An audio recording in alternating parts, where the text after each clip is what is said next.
Hi everybody. Today I wanted to show you a vinyasa specifically for the feet. So if any of you have ever had any reflexology or seen a chart of the reflexology, you know that the whole body is actually mapped on the sole of the foot. So it's a way to actually work the entire body through the feet. And the feet are everything.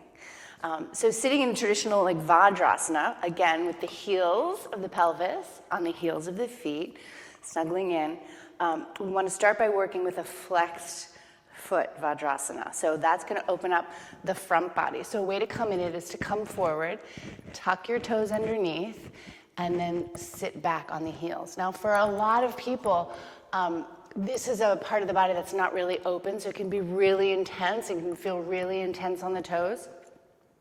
So a way to ease into that is to be further forward. What you want to make sure is that you're not sitting on the tops of the toes, but you're really trying to get into the balls of the feet, which is the lung of the foot. So you'll notice that you need to breathe more and better. So you really want to get even the pinky toe down on both sides. And then eventually you'll be able to sit up on it and really feel that lengthening up the front, which again, the lungs moving forward, the potential of the foot, the potential of the chest and lungs. So even, you can do this also with blocks to start. You can begin to, you should be able to even bounce here. This should be really opening up the sole of the foot.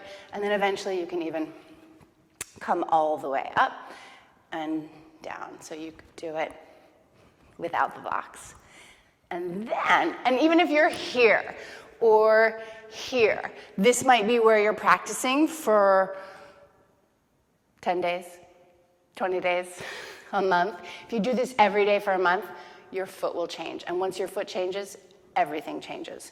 The second part of this is sitting back down. You're going to widen the heels out a little bit. So it's like you're creating almost like a saddle for your butt. And then we're going to do the same thing and lift up. A lot of people, myself included, this one is even harder once you get into it, because what you're doing is breaking down the mineralization, the calcification on the top of the foot. Now the top of the foot is the same as your back. So you are rocking and rolling over the top of the foot, which is getting into breaking the shell of your back. So what you want to be sure you're not doing is doing it from the upper body. So it does, this is the don't.